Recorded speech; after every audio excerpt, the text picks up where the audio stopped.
జనవరిలో స్థానిక ఎన్నికలు అయితే జరగబోతున్నాయండి. ఇదైతే ఫిక్స్గా. ఎందుకంటే 3 నెలల ముందస్తు ఎన్నికలు అనాలి. పంచాయతీ ఎన్నికలు అలాగే మున్సిపాలిటీ ఇవన్నీ ఎన్నికలు అయితే కనుక జరగబోతున్నాయి. కానీ ఇక్కడ ట్విస్ట్ ఏంటంటే పంచాయతీ ఎన్నికలు కూడా ఈవీఎంలనే వాడాలి అనే దానికి ఎన్నికల కమిషన్ భావిస్తుంది. ఇది భారీ ఎత్తు బంపర్ అనమాట. ఎలా అంటే పంచాయతీ ఎన్నికలకి ఎప్పుడు లేదు, రాష్ట్ర చరిత్రలో ఎప్పుడు లేదు నాకు తెలిసి. పంచాయతీ ఎన్నికల్లో ఈవీఎంలు వాడటం అంటే ఇదే ఫస్ట్ టైం అనుకుంటా. ఎందుకంటే రాష్ట్రంలో తొలిసారి గ్రామ పంచాయతీ సర్పంచులు వార్డు సభ్యుల పదవులు కూడా ఈవీఎంలతో ఎన్నికలు నిర్వహించాలని ప్రభుత్వం రాష్ట్ర ఎన్నికల కమిషన్ యోచిస్తున్నట్లు ఒక సమాచారం అయితే అందింది. ఫస్ట్ దీంట్లో ఎలాంటి డౌట్ లేదు. కానీ ఫస్ట్ లైక్ చేయండి చెప్తాను. లైక్ చేయండి. లైక్ చేస్తే ఎక్కువ మందికి ఇన్ఫర్మేషన్ షేర్ అవుతుంది. అంతేకాదు నాకు కూడా మోటివేషన్ ఉంటుంది. కొత్తగా మన ఛానల్ చూస్తే పక్కాగా సబ్స్క్రైబ్ చేయండి. మీ అమూల్యమైన అభిప్రాయాన్ని కామెంట్ రూపంలో తెలియజేయండి. ఎందుకంటే పంచాయతీ ఎన్నికలకి ఈవీఎంలు ఏంటంటే ఎప్పుడు లేదు కొత్తగానో మరీ విడ్డూరం కాకపోతే.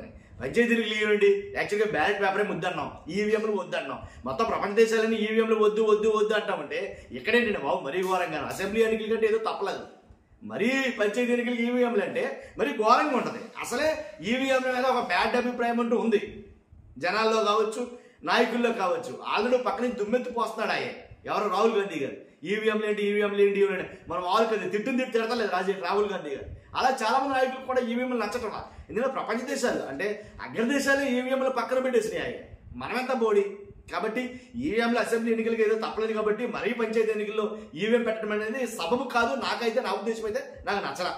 తర్వాత ఎలా అంటే స్థానిక సంస్థల సాధారణ ఎన్నికలు జనవరిలో నిర్వహించేందుకు రాష్ట్ర ఎన్నికల కమిషన్ చర్యలు చేపడుతుంది. దానికి తగ్గట్టుగానే రాష్ట్రంలో మున్సిపల్ చైర్మన్ తర్వాత చైర్మన్ల పదవీ కాలం వచ్చే ఏడాది మార్చి 17వ తేదీతోటి, పంచాయతీల సర్పంచుల పదవీ కాలం ఏమో వచ్చే ఏడాది ఏప్రిల్ 2వ తేదీతోటి ముగియనుంది. దీంతో ఎన్నికల నిర్వహణ ప్రాథమిక కసరత్తుపై చర్చించేందుకు రాష్ట్ర ఎన్నికల కమిషన్ నీలం సాయిని మంగళవారం పంచాయతీరాజ్ మున్సిపల్ శాఖ అధికారులతో సమావేశం నిర్వహించున్నారు. ఈ రోజు సమావేశం అయితే నిర్వహించనున్నారు.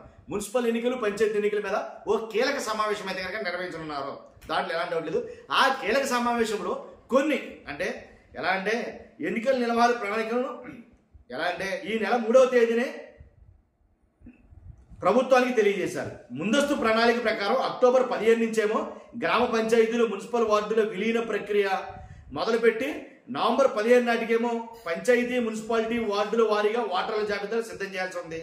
నవంబర్ 30లోగా పోలింగ్ బూతుల నిర్ధారణ, డిసెంబర్ 15 నాటికేమో వార్డుల వారీగా రిజర్వేషన్ల ఖరారు, డిసెంబర్ చివరి వారంలో రాజకీయ పార్టీలతో సమావేశం పూర్తి చేసి జనవరిలో ఎన్నికలు జరపాలని రాష్ట్ర ఎన్నికల కమిషన్ షెడ్యూల్ ఖరారు చేసింది. తర్వాత స్థానిక సంస్థల ముందస్తు ఎన్నికల షెడ్యూల్ ఇప్పటికే పంచాయతీరాజ్ మున్సిపల్ శాఖలకు కూడా తెలియజేయడంతో ఎన్నికల ఏర్పాట్లపై ఈ రోజు జరిగే సమావేశంలో కీలకమైనటువంటి కొన్ని చర్చలు అయితే కనుక జరిగే అవకాశం ఉంది. ఆ కీలక చర్చల్లో భాగంగానే ఈ ఈవీఎంల గురించి ఒకవేళ ఈవీఎంలే పెట్టాల్సి వస్తే మరి ఆంధ్రప్రదేశ్లో ఉన్న ఈవీఎంలు సరిపోతాయా చాలా అనేది అదో లెక్క. కానీ దాంట్లో ఒకవేళ ఉన్న ఈవీఎంలు ఎన్ని పనిచేసి ఉన్నాయి పనిచేయలే ఉన్నాయి అదో లెక్క. కాబట్టి నాకు తెలిసి రాష్ట్రంలోని పంచాయతీల్లో మొత్తం 137,000 వార్డులు ఉండగా 4 దఫాల్లో పంచాయతీ ఎన్నికలు జరిపిన 35,000 నుంచి 40,000 ఈవీఎంలు అవసరం ఉంటుంది. కానీ ప్రస్తుతం రాష్ట్ర ఎన్నికల కమిషన్ వద్ద ఉన్న 8,000 ఈవీఎంలు ఉండగా వాటిలో ఎన్ని పనిచేయవో పరిశీలించాలి, చెక్ చేయాలి. కాబట్టి అంటే 137,000 వార్డుల్ని 4 దఫాల్లో పంచాయతీల్లో ఎన్నికలు జరిపించాలని చూస్తే 4 దఫాలుగా జరిపించాలని చూసినా సరే కనీసం 35,000 నుంచి 40,000 ఈవీఎంలు ఉండాలి. ఇక్కడ మా ఉంటే ఆంధ్రప్రదేశ్లో ఉన్నాయన్ని 8,000 ఎక్కడ 40,000 ఎక్కడ. కాబట్టి 40,000 ఈవీఎంలని ఖచ్చితంగా కొత్తవి కొనాల్సిందే.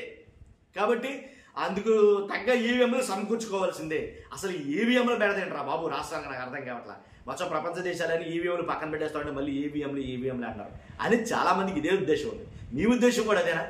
ఈవీఎంలు బెటరా లేకపోతే బ్యాలెట్ పేపర్ బెటరా? కాబట్టి ఖచ్చితంగా మీ అభిప్రాయాన్ని కామెంట్ రూపంలో తెలియజేయండి. Thank you very much.